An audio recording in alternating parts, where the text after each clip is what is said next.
Well, hello. This is John Sharp. And I was asked to make a video about myself, which took me a little bit of time to try to get in the mood for it, because it's a little different trying to do something of yourself. But the question is why am I still alive? But, when it comes back to time, my early diagnosis in 2003, which was originally February when I first got my first PSA of 19.8, I knew I was in trouble, and I got tested. All the final tests came out, and on March 14th, I was given the diagnosis of metastatic prostate cancer with it going to the lymph nodes.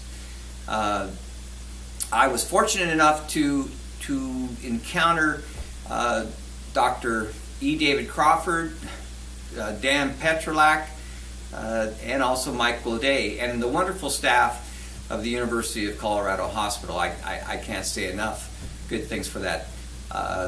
When I saw David Crawford, I had been to see other doctors. Instead of having just 2 opinions, I had basically 4 opinions, and none of them good. And I was told basically that I would live approximately 3 years. Well, here I am 12 years out, and I've done quite a few things. I have not stopped living. I ran the support group at the University of Colorado with the help of Dave Holland, God rest his soul, and Craig Becker, another individual that helped me, and we were able to help a lot of other men. The cancer thing is one thing to remember is that when you're diagnosed with cancer, is do not take ownership of it. You call it the cancer. It is your number one enemy. It is an enemy that you need to deal with like you would an enemy. You need to plan your attack. You need to go after it, and you need to keep your attitude. People always say, I'm a pretty happy person. I don't let it get me down. Sometimes, there's been times, of course, when I first got diagnosed, you bet it got me down. But the reality is that, hey, you pick yourself up by the bootstraps and you keep going. I've did a 20,000 mile bucket list, which brings me to mind. Dave Holland and I used to kid about having 2 lists. There's the bucket list, and there's the one that you use the F in front of it, which I don't want to say on the thing, but you can imagine of the things that you're not going to let bother you. You're not going to let some things ruin your day. If you want to die, go ahead, die. People do it all the time. Some people, my brother said to me, he was another doctor, and my father was a doctor. I come from a medical family, but my brother would tell me, he'd say, there's people out here that they, when they get cancer, they go, great, I don't have to take a gun to my head. Those are the people that are about on the verge of suicide, so now they got the perfect get out of jail free, and they just go. And there's people, oh my God, I got cancer, and they just die. They just, they go home, they get their will in order, and they just go and wait for the Grim Reaper. Well, I figure that there's plenty of other things out there that can kill you too, other than cancer. So with the prevalence of cancer today, you cannot just give into it. So the attitude that I took was to fight. I'm a fighter. I grew up in a family of 5, the youngest 5. Daily fights with your brother and sisters was not uncommon. And of course, we broke a lot of nice things and tried to hide them, but of course, we got found out. And I was raised during the day of the mothernet. Forget the internet, the mothernet. You'd be running down the street and your mother would be chasing you, and some mother would come running out of the house and grab you by the ear, and my mother would be yelling, "Hit him!" They didn't even ask questions, and they'd hit you. And those are the days when you used to get hit at the neighbor's house just as easily as you could at home. None of this, I'm going to sue you or take you to court. That's garbage.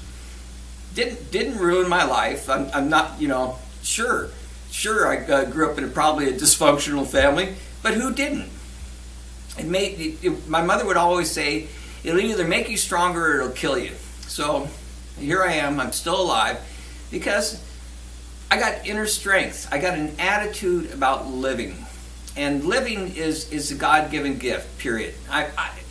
Each day, each moment you get is a gift, and I'm thankful to God that I had the fortune of running into the doctors that have blessed me, that have given me life. I'll never forget going back into E. David Crawford's office and Dan Petrolak, and they meet me, and they wanted me to go to this function, but I couldn't go to the function because I wasn't a doctor. So they sat back there, and Dan Petrolak drew these little dots on a napkin saying, "This is metastatic cancer, and it's all through your body." And I was, not going to do chemo. I didn't want to do chemo. I was like, no way. I knew it was the pure death. But then Dan explained it to me. He says, there's no operation in the world that's going to save your life. It just isn't there. And the best thing we got is Taxotere. And this was before Taxotere got launched. And Taxotere was still an experimental. My treatment was Taxotere and or Doxtaxel, whatever you wish to call it. Since everything seems to have two names. And then Estramustine was the addition to the cocktail. And that's my ship spell going off. I like nautical things. But the Taxotere, so I did that treatment, and of course I had a steroid with prednisone, and I did 4 weeks on, 2 weeks off, and I did 3 rounds of that. And of course then we found bladder cancer when we were doing brachytherapy. We did brachytherapy because I was traveling, I was getting up and working and traveling, and I was in the wine business, entertaining people. I couldn't really consume much wine, couldn't smell it. I was known to have a very keen sense of smell, and my sense of smell has never truly come back. But the fact that we treated me with Taxotere up front now is starting to be understood that this can actually be hugely beneficial. I think I'm living proof of it. I'm a one-off, of course, but now they're starting to come out with studies that are saying, yeah, this is a good idea. Why should we treat patients with prostate cancer any different than what we do with the breast cancer? Breast cancer, they always get Taxotere, or they get the chemotherapy up front, and the radiation, and the combination of the two, and anti-hormone blockades, and they get survive it. I was able to actually, because I did Taxotere, I feel, to stay away from it. I took the hormone blockade and stopped it and was off for 5 years. And then eventually the prostate cancer started to come back and started to become resistant a little bit. But I'm still here. I'm still battling. I'm still thankful to God for every day I get. And I cannot say enough to thank you, the doctors that are out there. I cannot truly say thank you enough, because what you're doing to help others, and in fact, the shirt I'm wearing is I have a stepson who is pararescue, and pararescue in the Air Force is the elite of the elite in the Air Force. They're out of 1,000 men, 26 graduate and get their beret, and its motto is that others may live. And I cannot say that enough, and it just goes right straight to the core of what you're doing, what you're trying to do. And there is encouragement here, and I start to get a little teary-eyed, but the reality is that you just keep doing what you're doing. I know that because you don't give up, and that's like me, I don't give up, and I think that that's what's going to get us there, and eventually someday we'll understand cancer and be able to fight it and have a smart attack. I do truly feel though that when stage 4, now mine was what they classify as T3A-NOM1A or D2 cancer. Now they're saying instead of it being distant, they say that because of the lymph node system that maybe it could be at N1 because it could be considered regional, even though it was in the periaortic lymph nodes. There's when I start to become, the PSA starts to climb, I start to show a mass there, and then it goes away once I'm back on the hormone blockade. But what I'm finding with myself is that anytime you have the hormone blockade, you can slip into somewhat of a depression sometimes. And so in order, you got to get up and you got to take in the beauty. Whether it's rainy or snowy or foggy or cloudy, you got to look and smell, and stop and smell the roses, so to speak. And do things that you enjoy. Don't throw away. Me, it's motorcycles. I've always loved motorcycles, and of course, I like collecting them. I like having them. There's so many different designs of them, and I like to ride them. I mean, if anything should have killed me a long time ago, it was probably motorcycles. But through them, I have a Ural, which is the sidecar, and I'll share some pictures here, and then this can be edited as need be.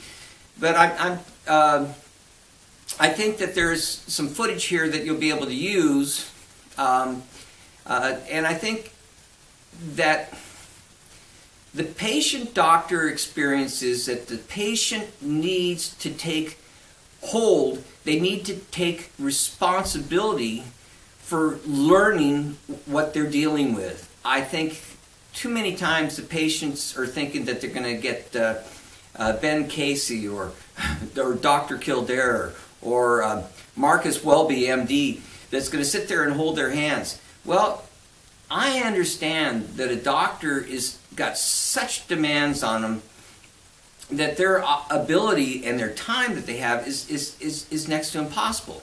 Now, support groups, which we ran and we did what we could, there were great. But there's people that just don't do the research. It's so important to do the research.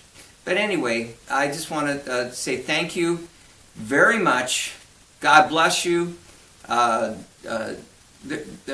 for keeping me alive. And I'm still going. And I'm up here in Algoma, Wisconsin.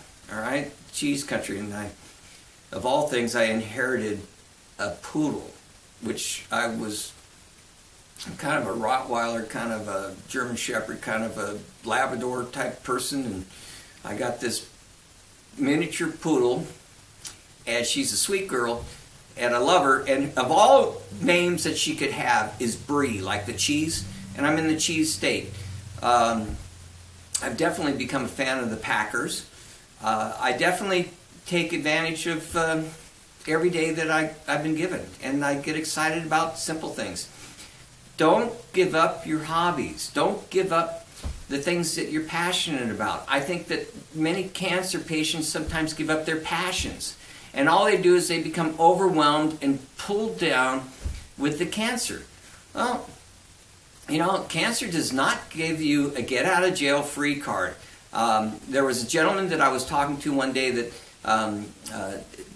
David Crawford had reached out for me, and he was all, worried about cancer and everything like that. And I says, we had lunch, and I told him, I says, cancer does not give you a get-out-of-free card, jail card, or, to avoid other ways that you can be killed.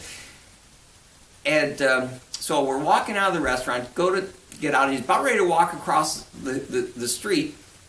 He's looking at me, and he's about ready to step in front of a bus that is pulling over, to pick up at the bus stop. I mean, it was running close to the curb. He started to reach forward. I grabbed him by the back. I fortunately caught him, pulled him back, and I said, "See?" That was the last I ever saw him, but I think he got the point that it doesn't protect you from getting killed by something else, So cancer is a walk. It's the odds of people getting it are 1 out of 2 men, 1 out of 3 women. Men more prone to it than women. And the reality pill here is that it's not if you'll get it, it's when you'll get it if you're a male. Because if we live long enough, sure, they're going to find prostate cancer cells in our prostate. The reality is that many times men don't die from it. The fact of the matter is that a younger person that gets prostate cancer, like myself, I was 48 turning 49, would stand a better chance at dying from it because they don't have all the problems, unless they've got other complications. But anyway, thank you. God bless. And today is Christmas Eve, so I'm going to say Merry Christmas, Happy New Year, and may in the new year we find a cure. And one of the sayings I like is that I would prefer to learn and live than to live and learn. In other words, to know my past better. But then again, surprise is good. So anyway, thank you. I hope that this works. Amen.